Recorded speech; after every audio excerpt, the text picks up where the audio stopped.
is just the start.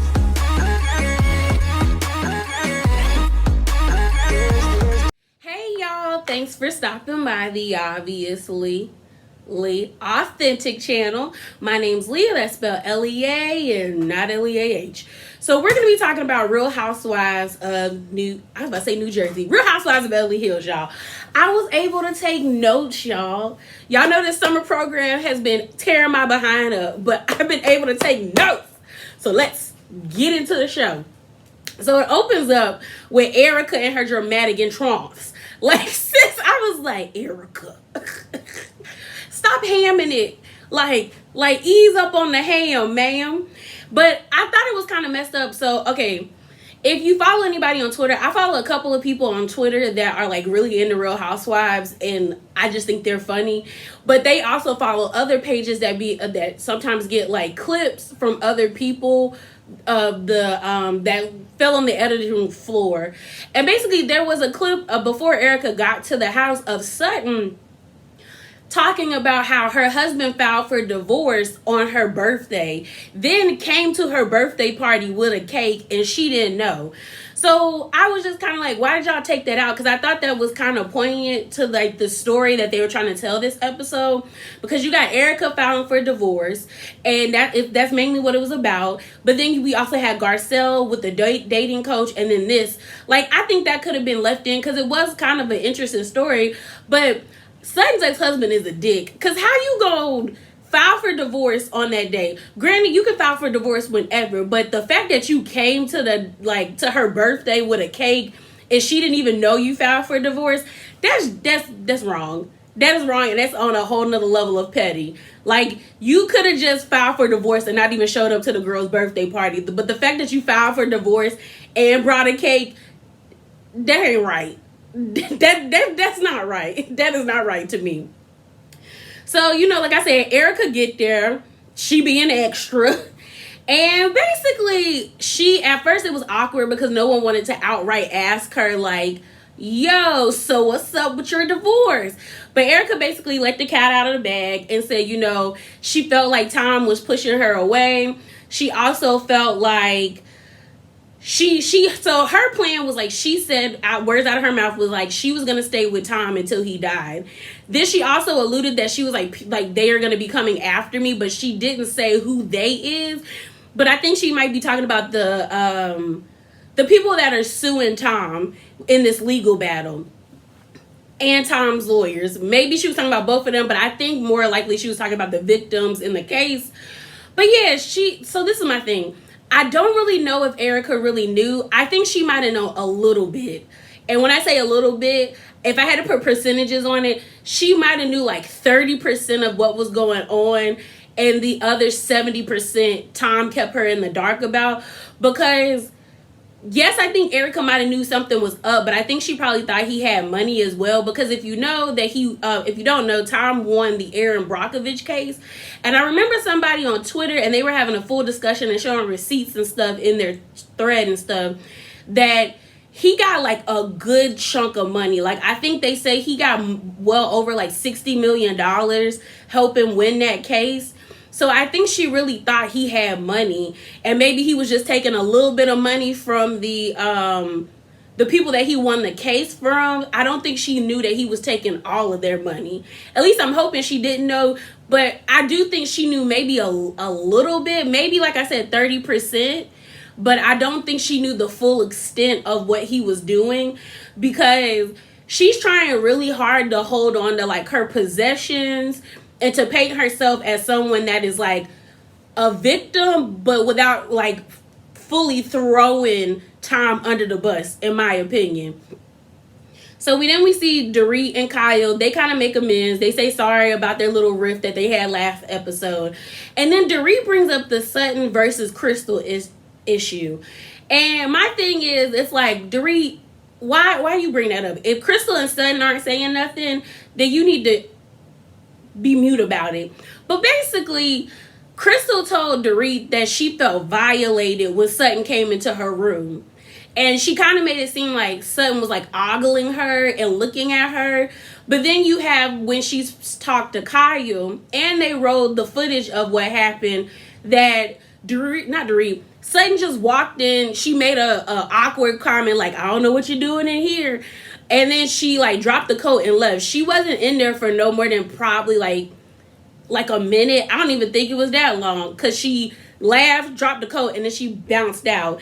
And when Crystal told Kyle at the Tahoe house, it didn't seem like it was that like big of a deal. It just seemed like Crystal was just overwhelmed with the whole thing about being. I think Crystal was just, to me, let me get my words right, y'all.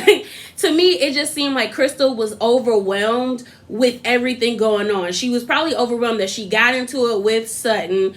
And I think she also was overwhelmed with the fact that Sutton came to her room. And like, it's like, we just got into it. Why are you at my room? So maybe she thought they were about to argue again. Also, she was naked. So that is a vulnerable, when you're naked, you're vulnerable. But like, at this point, I think Crystal is dragging it. Not saying she doesn't have the right to feel violated or feel uncomfortable, because I mean, like, if some people don't like being naked in front of other people. I remember like in high school and in middle school when we had to change for PE, I didn't mind, taking off my, putting on my PE shorts and my t-shirt, wrapping up my sneakers and going. But I know there was a lot of other girls who didn't feel that comfortable, so they went to the bathroom stalls and changed in the stalls instead of changing in front of all the ladies. So it's different for everybody. But I just think that Crystal, to me, is drawing it out, because it's like, you told everybody you don't want to talk about it, but you continuously talk about it.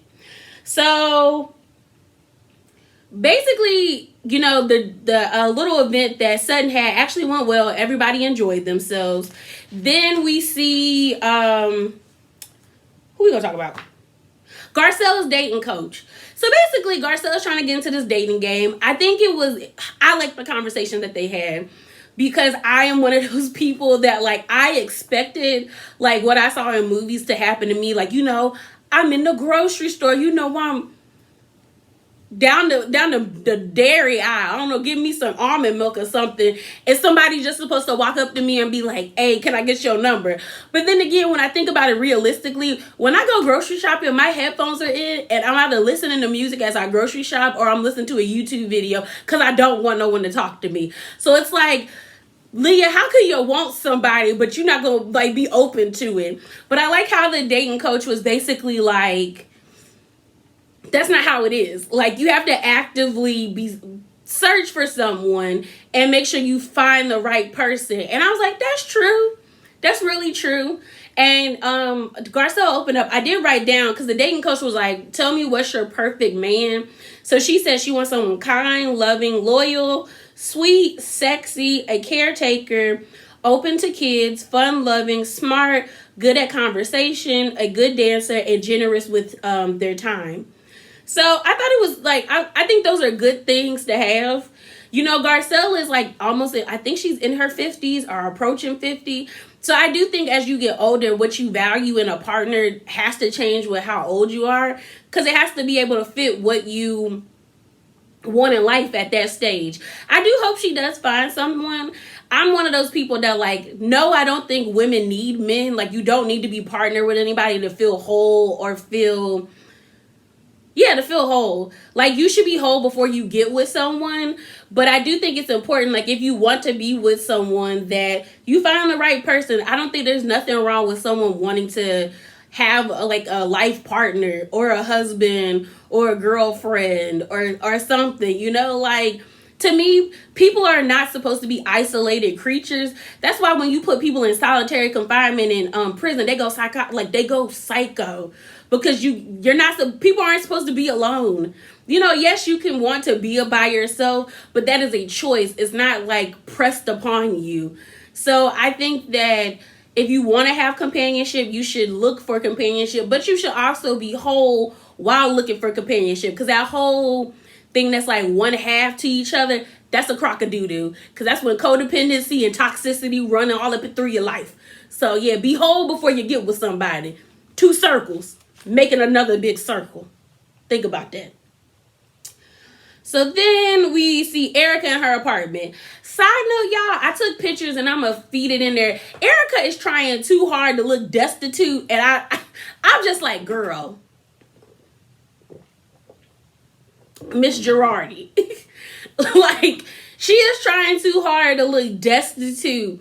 Like, basically, they showed the houses beside each other. So the house she had with Tom, actually, I didn't know this because I always thought her and Tom had that house together. But Tom has had 3 wives in that house, and I guess she was wife number 3. But the house was 16 square feet. She moved to this little this nice little apartment. Like, if I was in there, I'd be set, because it had a pool and everything. It was like a little nice house. And it was like I think the house was 3 bedrooms, 2 baths. And then the house that she left, that she shared with Tom, was 4 bedrooms, 9 bathrooms. Which, to me, I don't understand why you need that many bathrooms. And then it also made me feel like, is that house that small? Because I always assumed that they had way more rooms than that. I thought they had like maybe like 7 bedrooms and 9 bath. Like, that would make sense. 7 bedrooms and 9 bathrooms versus 4 bedrooms and 9 bathrooms. Like, and they don't have kids. So, like, there's no reason why that house, like, your house could be that big if that's what you want. But, like, it was kind of stupid to me once they put it together, because I was like, you're not going to pee in all these bathrooms. Like, I don't know, y'all. I guess it kind of, like, shook me. Well, not even shook me. It just struck me as odd, because I always thought their house was bigger. I thought they had more rooms than what they had. But yeah, she just trying too hard. Like, her assistant and her, like, director comes. The little, like, creative director dude comes. And, like, they're redoing the home. They talking about giving the dog CBD because, you know, he been peeing everywhere because he's so anxious about moving. And I'm like, Erica. And, like, she barely has anything in the house. And I'm like, do you really live there? Like, do you really live there? Is there another place you live? Because I feel like there's another place she lives. And this is just, like, the staged home. So she could get it together. So then we see Sutton and Kyle. They're going to get mammograms because Sutton hasn't had a mammogram. I kind of understand what she was saying, but Sutton, you are of an age where you need to get mammograms and you need to get a pap smear, ma'am. Like, don't play around with your health. Don't do that. And then while they're luckily everything was okay. Sutton is just high strung because she started crying, and I was like, Sutton, she's just gonna squeeze your titty. But I guess she thought it was gonna hurt, and then she got scared that maybe she did have something. And I said, that's why you need to go on a regular basis, Sutton. But it was wild to me. But then Kyle and Sutton have a conversation about what Dorit told her about what was happening with Crystal. And Sutton is like, I didn't violate her. I guess Sutton is upset about the word violate, which I get why. So now we get over to Crystal's house. Them dumplings look good. We got to see, like, her sisters and stuff like that, but them dumplings she made look good. And then they bring up the situation that she was having between Sutton is there. So Sutton presses the issue when most of the ladies get there with Crystal. And basically, Crystal says she's not bringing it up, but, like, they show footage of her talking to everybody. Like, she talked to Garcelle about it. She talked to, who else? She talked to Garcelle about it. She talked to Dorit about it. She talked to Kyle about it. I low-key think I saw Lisa Rinna. I'm not sure. But it's like she's constantly talking to people about it, but she says she doesn't want to talk about it. She wants it to go away. Then she kind of comes at, like, it's just weird, because this is my thing. I understand where Crystal is coming from, and I get where Sutton's coming from. I get that Crystal was uncomfortable, and she might have a thing about her body. We found out about the bulimia, so she might be very super self-conscious.